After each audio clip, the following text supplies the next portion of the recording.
አሰብክ? ያቺ ለረጅም ጊዜ ካንተ ጋር ታስራ የነበረችው አለች ማህሌት ወደ ቤት ወስዷታል ያለች ትህትና ነው? አዎ እንድታመልጥና ዓለምን እንድትመሰክርበት አናደርጋለን። እሷ ልጅ በጣም ነው የምታሳዝነው። ወይ ከሞትሽ በኋላ ምን እንደምትሆኚ ታውቂያለሽ? መቼስ ከዚህ የከፋ ነገር አይጠብቀኝ። ኢዚ ጂ እስካሁን የቆየልሽ ዋጋ ስላለሽ የአንቺ ዋጋ ደግሞ በዶላር ነው የሚተመነው። እስካሁን ለምን እንደቆየሽ ታውቂያለሽ? ሰውየው ደም ግፊቱ ስለጨመረ እንጂ አትቆይም ነበር። እኛ ራሱ ስልችት ነች። በእናንተ እጅ ከምሞት በራሴ እጅ ብሞት ይሻለኝ። ንግስት ጂ የሀገራችን ክብር እንዳይጎል ነው እንደ አፄ ቴዎድሮስ ራስሽን ለመግደል የሞከርሽ። አንተማ ሁሉን ነገር እምቢ አልክ። በፍቅር ለመንኩ እምቢ አልክ። ግደለኝ አልኩ እሱንም እምቢ አልክ። ለምን መሰለሽ እኔ አንቺ ታዛዥ አይደለም። ሞትን እንኳን ብትፈልጊ እኔ ካልፈለኩ ይናፍቅሽ። ለመሆኑ ወይ እጅሽን የቆረጥሽው ከየት አግኝተሽ? ቢላውን ከየት አግኝተሽ ነው ራስሽን የቆረጥሽው? አሁን ጉዳያችን ሉላ ናት። ለዝና ያሉበትን ንገረው፣ ያለበለዚያ ግን ይገልሃል እያልኩ ነው። ለውዷ ለቅመሟ ለቅርንፉዷ ለድንብላሌ ለኤፍራታ በታላቅ መስዋዕትነት ለመሞት ዝግጁ ነኝ። ስለዚህና አበበ ደመሳ ነው የማወራው ሞገስ። እና ደርሶባችኋል እያልሽኝ ነው? አዎ ደርሶባችኋል ሞጌ። ሉላ የምትባል ሴት አላቅም። ቆይ አዲስ አበባ ውስጥ ስንት ደላላ አለ? እኔ በቃ እንዴት ላቅ እችላለሁ? አላቅም። ቆይ ማን ነው ስለዝና የነገረ? ኤፍራታ ነች አይደል? ልቧ ይደነግጥብኛል። ስሟን አትጥሪ። ተገደህም ቢሆን ታሳየዋለህ። በእጁ ስትገባ ያኔ አላውቅም አላየውም ያልከውን ራስ ፈልገህ ታሳየዋለህ። ደግሞ መኔ በፍጹም አይለቅህም። አንተና ሞገስ በር ላይ መኪና ይዛችሁ ጠብቁኛላችሁ። መቼም ጥበቃውን መጣል አያቅተኝ። ስለዚህ ትህትና ከወጣች ትመሰክርልናለች ማለት ነው። ይሄ ደግሞ ሌላ ከቤተሰብ ውጪ አንድ መስካሪ አገኘን። ምስክር ብቻ አይደለችም፣ ታጣቂም ናት። እዚሁ ጨርስ ከዛ አስወጣሻለሁ። ሂድ ልክስክስ። ትልቅ ሰው አይደለ? ዝና እንኳን ይሄን ያክል ጊዜ እዚህ ቤት ውስጥ ዘግቶ ሲያስቀምጠኝ ምንም ነገር አላደረገኝም። እኔ ግን ምንም ባለማድረግ አልችልም። ለዝና ነው የምነግረው፣ እንዳትጠጋኝ። እንኳን ለዝና ለማንም ተናገር።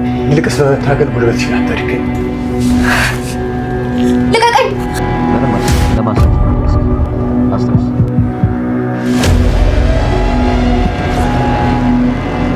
ደላላው መርዞ እዚህ ጋር ማድረግ ያለበት አንድና አንድ ነገር መሮጥ ብቻ ነው ማለት ነው።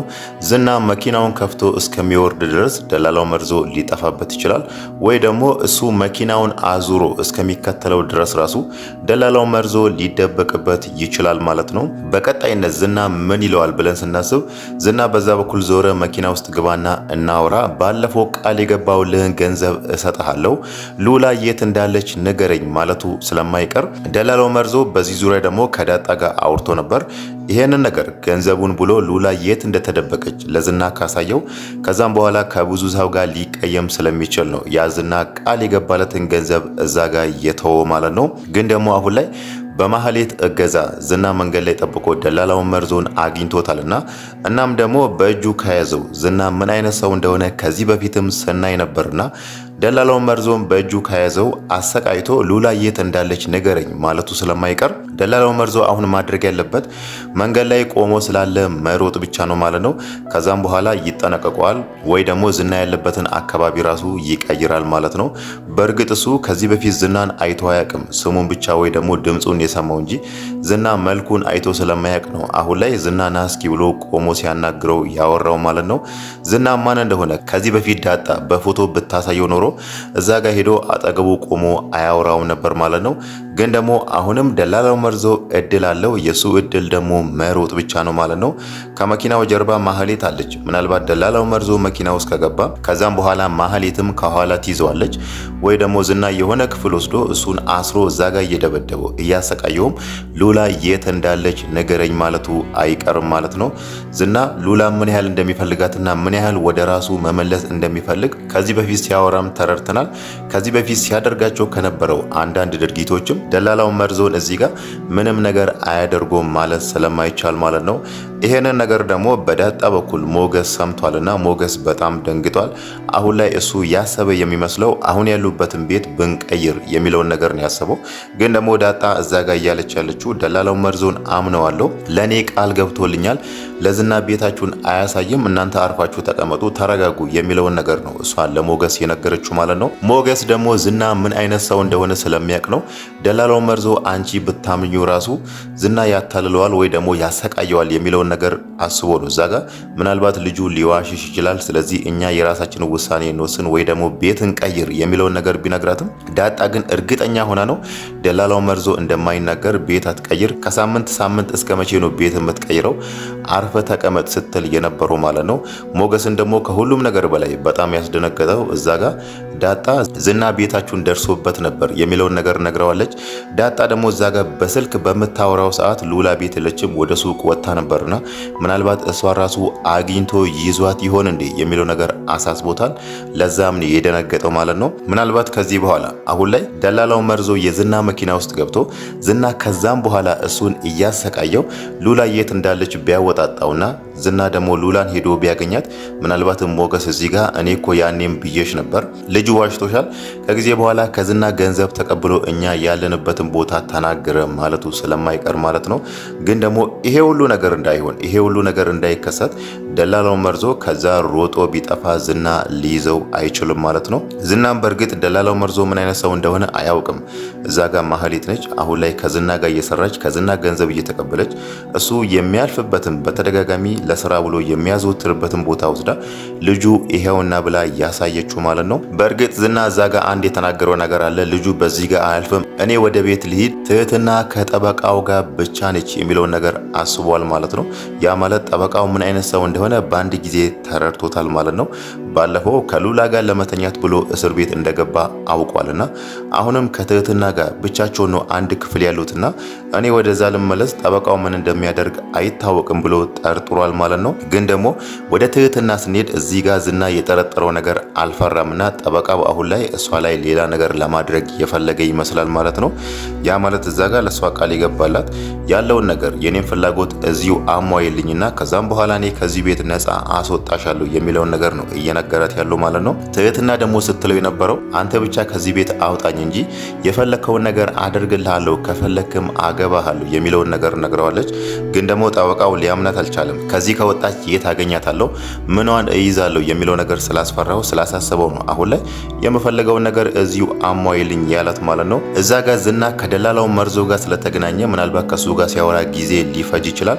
እናም እዚህ ጋር ደግሞ ጠበቃው እያደረገ ያለውን ነገር አይተናልና ምናልባትም ሊከላከልለት አይችልም። አሁን እዛ ጋር ትህትና ራሷን ትከላከላለች ብለን የምናስበው ያኔ እጇን የቆረጠችበት ቢላ ብርድ ልብሱ ስር ነበርና ምናልባት እሱ እዚህ ጋር እሷ ላይ ሌላ ጥቃት ለማድረስ ሲታገል ምናልባትም ትህትና ያንን ቢላ አንስታ ለዝና ያዘጋጀችውን ቢላ ጠበቃውን ልትወጋበት ትችላለች ማለት ነው። ከዛም በኋላ ትህትና ብትወጋው ራሱ ጠበቃው ምንድነው የሚሆነው ብለን ስንጠይቅ ዝናም ሌላ ጥቃት እሱ ላይ መጨመሩ አይቀርም ማለት ነው። ከዚህ በፊትም ሉላ ላይ ላሰበው ነገር በሽጉጥ አስፈራርቶት ነበር እደፋለሁ በሚለው ማለት ነው። ያኔ አንድ ድል ብቻ ነበር የሰጣውና አሁን ደግሞ እንዴት ብለነው ልጅቷ ላይ ይሄንን ነገር የምታስበው በሚለው ትህትና ስለወጋችሁ ብቻ አዝኖለትም ሊተወው አይችልም ማለት ነው። ምናልባት ከዛም በኋላ እሱንም ሊያሰቃየው ይችላል ማለት ነው። በእርግጥ አሁን ላይ እሱ ከጠበቃ ጋር እየሆነ ወይ ደግሞ ከጠበቃው ጋር እየሰራ ያለው እዛ ጋር መድብልና ብሩክን እስር ቤት ያስገባልኛል የሚለውን ነገር ፈልጎ ነው። በተለይ መድብል እስር ቤት እንዲገባ ይፈልጋል። ለዛ ነገር ካገዘኝ በሚል ነው አሁን ላይ ከጠበቃው ጋር ያለው እንጂ ጠበቃው ለስራዬ ያን ያክል ያግዘኛል ብሎ አይደለም። መድብል ደግሞ እንዲታሰር ይፈልገው እነሱ እዛ ጋር የከፈቱት ክስ ስላለ እዚህ ጋር መድብል እስር ቤት ከገባ ያንን ክስ ማከናወን ወይ ደግሞ ማስኬድ አይችሉም የሚለውን ነገር አስቦ ነው ማለት ነው። ከሁሉም ነገር በላይ እዚህ ጋር ደግሞ የሚያጠራጥረው ትህትና አሁን ዝና ያስቀመጣት እዛ ጋር 2 ኩላሊት የሚያስፈልገው ሰው አለ። ሰውየው ደም ግፊቱ እስከሚስተካከል ድረስ እዚህ ቆይ ብሎ ሰውየው ደም ግፊቱ ከተስተካከለ በኋላ የትህትናን 2 ኩላሊት ወስዶ ለሰውየው ለመስጠት ነው። ምናልባት እዚህ ጋር አሁን ዝና የሚያደርገው ነገር አይታወቅም እና ጠበቃው ላይ ከተናደደ የጠበቃውን 2ቱን ኩላሊት በትህትና ቦታ ለሰውየውም ሊሰጥ ይችላል ማለት ነው። ሌላው ነገር ደግሞ እስከዛሬ ትህትና ማን ነው ከዛ ቤት ነፃ የሚያወጣት ብለን ስናስብ ነበር። ዛሬ ደግሞ መድብል ለዛ ጥያቄያችን መልስ የመለሰ ይመስላል ማለት ነው። አሁን ላይ ከውጪ የቤተሰቡ አባል ያልሆነ ሰው እንዲመሰክርልን እንፈልጋለን በሚለው ሲያስቡት ትህትና የምትባል ልጅ አለች። አሁን ላይ ዝና የራሱ ቤት ውስጥ አንድ ክፍል ውስጥ አስሮ እሷን እያሰቃያት ያለው ማለት ነው። አሁን ደግሞ ከብሩክ ጋር እየተማከሩ ያሉት ያኔ ብሩክን እንዳስመለጡት ያኔ ብሩክን እንዳዳኑት ቀጣዩ ሚሽን ደግሞ ትህትናን እናድናታለን። እኔ እንደ መብራት ወይ ደግሞ ውሃ ቆጣሪ አንባቢ ሆኜ እዛ ገባለሁ፣ አንተና ሞገስ ውጪ ላይ መኪና ይዛችሁ ትጠብቁኛላችሁ በሚለው እዛ ጋር እንዴት ትህትናን ነፃ ማውጣት እንዳለባችሁ የሚለውን እቅዳቸውን እየተማከሩ ነው ማለት ነው።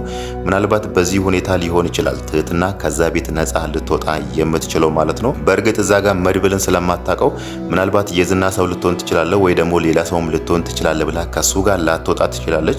ግን ደግሞ ብሩክን አሳምራ ታውቋለች። ያኔ ዝና ብሩክን አግቶ ሲያሰቃይ በነበረበት ሰዓት ትህትናም ከሱ ጋር ስለነበረች ትህትናንም ከብሩክ እኩል ሲያሰቃያት ስለነበረ እሷ ደግሞ ብሩክን አሳምራ ስለምታውቀው ከነሱ ጋር እንደምትሄድ ግልጽ ነው ማለት ነው። ምናልባት ደግሞ እዚህ ጋር ይሄ ሚሽን ላይሳካ የሚችልበት ምክንያት እነሱ ዝና ቤት ይኑር ወይ ደግሞ አይኑር የሚለውን ነገር ሳያረጋግጡ ወደዛ ከገቡ ነው ማለት ነው። በእርግጥ እነሱም ያንን ነገር ሳያደርጉ ወደ ዝና ቤት ሊሄዱ አይችሉም። ቤቱ ጥበቃ ቢኖረው ራሱ እዚህ ጋር እንደ ውሃ ወይ ደግሞ መብራት ቆጣሪ አንባቢ ሆኖ ወደ ውስጥ ይገባል። ዘበኛውም ያን ያክል ሊጠራጠር አይችልም። ከዛም በኋላ ወደ ውስጥ እየሮጠ ትህትና ያለችበትን ክፍል እያፈላለገ እሷን ይዞ መውጣት የሚለው ነገር ነው ማለት ነው። በእርግጥ መድብል አሁን ላይ ትህትናን ከዛ ቤት ካወጣ በኋላ ራሱ እሷን ለምስክርነት ሳይሆን እሷም እዚህ ጋር በዝና ተጠቂ ስለሆነች ዝና አግቶ እሷን ሲያስተቃየት ስለነበረና ከቤተሰቦቿ በጣም ብዙ ገንዘብ ሲቀበል ስለነበረ ለዛ ነገር ደግሞ መቀጣት አለበት የሚለውን ነገር አስቦ ነው አሁን ላይ እሷን ምስክር ብቻ ሳትሆን እሷን በተበደለችው በደረሰባት በደል እሷን መክሰስ አለባት የሚለውን ነገር ነው አሁን ላይ እያወሩ ያለው ማለት ነው። ትህትና ደግሞ ይሄንን ነገር ስትሰማ በጣም እንደምትደሰት ግልጽ ነው ማለት ነው። መጀመሪያም በራሷ ተስፋ ቆርጣ ነው እነሱ እዛ ጋር የኔን ኩላሊት ከሚወስዱ ራሴን ባጠፋ ይሻላል በሚል ነበር እጇን የቆረጠችው። ግን ደግሞ እዛ ጋር ዝና ለሷ አስቦ ሳይሆን እዚህ ጋር የሷ ኩላሊት የሷ ሁለቱ ኩላሊቶች ብዙ ገንዘብ ያወጡልናል በሚል ነበር እሷን አፋፍሶ ወደ ሆስፒታል የወሰዳት ማለት ነው። አሁንም እየነገራት ያለው እንዲሁ ራስሽን አታጠፊም፣ አንቺ ትልቅ ዋጋ አለሽ፣ ትልቅ ዋጋ ታወጪልናለሽ የሚለውን ነገር ነው እየነገራት ያለው ማለት ነው።